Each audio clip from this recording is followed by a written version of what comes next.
Assalomu alaykum qarindoshlar. Xush keldinglar.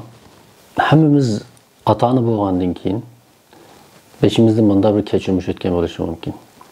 Bizning bolalarimiz endi qadam og'a vaqtda, ya'ni 1 yoshlardan oshgandan keyin agar biz bolalarimizni yetilab bunda bog'chaga chiqsak, endi qadam og'an bu bo'voq. Biz yetilab manga vaqtimizda qo'limizni silkib ajratib etib, o'zi mangma deb oldimizdan mangadi. Shundan biz onu astan mang'izib etib bir daraxtning keyniga o'tib olgan vaqtda bu shunday to'xtab keyniga qarasa biz yo'q. Shuning bilan sal aloqsaz bo'lib atrof qarashga boshlaydi. Ya'ni bizni izlashga boshlaydi. Mana bu mutlaq ko'p qism shu yoshdagi bolalarning o'rtaq inkosi. Ammo mening tushunchimcha bolalarning bu harakati bizga intayin muhim.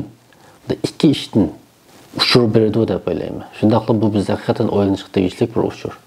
Balki bu ikki uchur amaliyotda bizning bütün farzand tarbiyalash jarayonimizda har vaqt esimizda tutishga tegishli bir ikki muhim prinsipdan iborat. Bolaning bu harakati bizga nima tushuntirdi? Menimcha bunda ikki narsani direkt berdi. Birisi, dada, men endi mang'alaydigan bo'ldim, mening qo'limni qo'yib etdi. Men endi mustaqil bir odam, o'zimning ishini o'zim qilaman degan bir uchurdan direkt versa.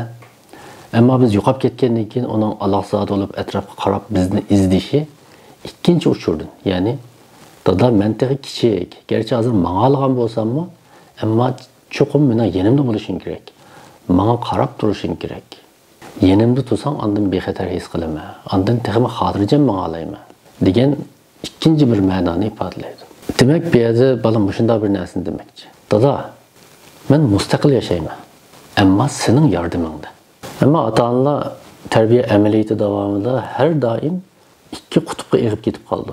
Birisi, men bolamni mustaqil, o'ziga tayindigan, hech kimga tayanmaydigan bir odam qilib yetishtirma deb o'ylaydi. Ikkinchi xil ishib ketish bo'lsa, bolalarning oldidagi barliq to'salg'ularni, uning hayotidagi barliq qiyinchiliklarni to'p-to'liq hal qilib berdi. Ya'ni bolalarga hech qanday u qiladigan ish qo'ymaydi. Bu ikkili qutbga egib ketish farzand tarbiyasida to'liq ko'riladigan xatoliklarning biri. Masalan, ba'zi ota-onalar burkutmi cho'jisi tuxumdan chiqqandan keyin uvisidan ittirib etadigan, o'zining jonini o'zi boqsin deb. Shuning hozir bak korim bo'lmadi, o'zining ishini o'zi qilsin dedim deb bolalari bilan kor bo'lmaslikni, bolalarining yeshiga mos kelmagan bir vaqtda boshlab oladi. Bolalarning qila oladigan, qila olmaydiganligi, ularning qudrati doirasida bo'lish bo'lmasligini hisob qilib o'tirmasdan, bolalarni ular qilolmaydigan ishlarga buyuruydi va ular qilolmaydigan sohalarga ittirib qo'ydi. Ya'ni baldur mustaqil bo'lsin deb. Yana bir qutub hozir deganimga o'xshash, bolam menga ehtiyojli, har qanday ishni men qilib berishim kerak deb bolalarning hayotida uni o'zi mustaqil hal qiladigan hech qanday bir masala, hech qanday bir qiyinchilikni qo'ymaydi. Endi mening tashabbusim nima? O'tirhal yo'ldadir. Inshaalloh keyin shu farzand tarbiyasidagi o'tirhallik prinsipi haqida yana texmi astoydil to'xtalish o'yin bor. Ammo hozir mushu darsga munosabatli bo'lganlik uchun qisqacha so'zlab o'tay. Har qanday bir go'zal xislat agar u chekidan oshgan vaqtda yoki ma'lum bir qutbga egib ketgan vaqtda u darhol bir illatga aylanib qoldi. Masalan deylik, bir odamning o'ziga ishonishi yaxshi ish. Ammo bir odamning o'ziga ishonishi o'zining chekidan eshib ketgandan keyin u asta-asta mug'ambarlikka, hakavorlikqa, menmanchilikka aylanib qolishi mumkin. Xuddi shunga o'xshash kamtarlik bir go'zal axloq. Bu kamtarlikni chekidan eshib ketgan vaqtda asta-asta bu o'zini kamsitishdan iborat bir illatga aylanib qoldi. Xuddi shunga o'xshash bu mustaqillik degan shu uqumni haddidan ziyoda ta'kidlansa va ziyoda mustaqil bo'lish kerak degan vaqtda insonlar orasidagi hamkorlikqa, insonlarning bir tarafdan mustaqil, yana bir tarafdan boshqa insonlar bilan birga yashaydigan bir ijtimoiy tarafini bor ekanligi nazardan soqit qilinib qoldi. Amaliyotda mustaqillik hargizmi o'zaro birga yashashni, boshqalar bilan hamkorlashib, inoq ittifoq bir muhit ichida cho'ng bo'lishni hargiz shart qilmaydi. Chunki har qanday bir hamkorlik, har qanday bir ittifoqlik amaliyotda shu yakki shaxsning o'zining xosligini saqlab qilishi va u xosligini texmi joriy qildirish bilan ondan mumkin bo'ldi. Masalan, biz bunda bir narsani tasavvur qilib boqaylik. Masalan, bir binoni. Bir bino bir butun gavda. Ammo bu binoning yo'li ayrim, temi ayrim, torus, to'riklari ayrim. Yana bir bino to'rik, tam, turus, hul qatarlıq oxşamagan qismlardan tərkib tapıldı. Həmmə qism bir yerə kelgandan keyin ondan bir bina oldu. Bir binani bina qilish uchun hamma tarafini tam qilib qo'ysak yoki hamma yerini turli qilib qo'ysak bu bina bo'lmaydi. Hozir insonlar jamiyati shunga o'xshaydi.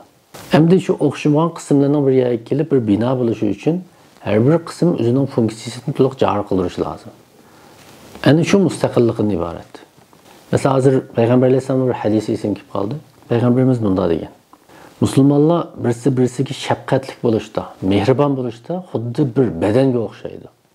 Bu bedenning ma'lum bir qismiga dard yetsa, boshqa qismlarning hammasi tang qiynaladi deb shunday degan. Endi biz uning boshqa qismlarini tahlil qilmasdan Müslümanlar bir bedanga o'xshaydi degan bu jumlalarni tahlil qilib baqa vaqtimizda men yuqorqi binoning misolini bu hadisdan aniq ko'ralaymiz.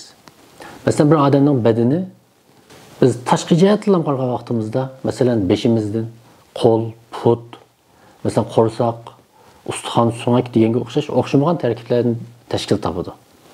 Mana shu o'xshamagan tarkiblarning hammasi o'zining xosligi bilan anandan keyin bu bedandan iborat cho'ng gavdaning ichida bu bedanni tashkil qildi. Shu bedan hammasi bir yerga kelgan vaqtda undan bedan bo'la oladi. Agar bu bedanning tarkiblarining hammasi o'xshash bir narsa bo'lsa, masalan, butunlay qo'lli bo'lsa, butunlay qo'ldan tarkib topgan bir bedanni tasavvur qila olamiz. Butunlay putdan tarkib topgan bir bedanni tasavvur qila olamiz, tasavvur qila olmaymiz. Demak, biz ittifoqlik hamkorlik degan vaqtimizda amaliyotda u har bir yakkining o'z xosligini saqlab qilish, o'zining farqini qo'g'dash bilan ondan amalga oshadi. Hargiz boshqa yakkilar bilan butunlay o'xshab ketish orqali emas. Qarmoqqa sal farzand tarbiyasidan chetnab ketgandek bilinib qolgan bo'lishi mumkin. Amaliyotda intayin zich munosabatlik. Chunki bizning bolalarimizni ham mustaqil tarbiyalash, shuning bilan birga ham hamkorlasha oladigan, boshqalar bilan moslasha oladigan tarbiyalash bizning muhim vazifamiz, ham muhim nishonimiz. Bizning mushu tushunchimizmi o'xshashla, men oldingi soatlik darslarimda takror ta'kidlaganimga o'xshash farzand tarbiyasi amaliyotimizga zo'r ta'sir ko'rsatdi. Biz eng dastlabki manzilga qaytsak, bizning bolalarimiz bizga ikki uchurni so'zlab bergan. Birisi, "Dada, men endi mang'alaydigan bo'ldim, mening qo'limni qo'yibdi." Ikkinchisi, "Ammo qarab tur, ammo yenimdan ayrilma." Mana bu ikki uchur bizni har vaqt o'yga selishi, har vaqt bizning esimizda turishi kerak. Tegi taklifni aytganda bolalarimizning qo'limizni silkib etib ayrilmashi, ya'ni mustaqilligini ifoda qilishi. Yana bir tarafdan asta keyniga qarab bizni izlishi, bizga bir odamning ikki xil kimligi bo'lganligini ko'rsatib turadi. Buning birisi o'ziga xos shaxsiy kimligi. Balki buni psixologik kimlik deb atash mumkin. Ya'ni o'ziga xos boshqalardan farq qiladigan taraflar. Ikkinchisi uning ijtimoiy kimligi. Ya'ni bir shaxsning boshqalar bilan bo'lgan munosabatdagi yuzi. Amaliyotda inson bir shaxsiy kimlik yoki bir xos kimlik va ijtimoiy kimlikning birikimidan iborat. Agar bizning bolalarimizning shaxsiy kimligimi, ijtimoiy kimligimi sog'lom yetilsa, uning bir umr hayoti meningcha nihoyatda muvaffaqiyatli, xushal-xuram, baxtli o'tadi. Chunki hayotlikdagi nurg'un baxtsizliklar, dishvorchiliklar odamning mushu ikki xil kimligini yaxshi tanishayolmasligidan maydonga keldi. Hammalarga rahmat.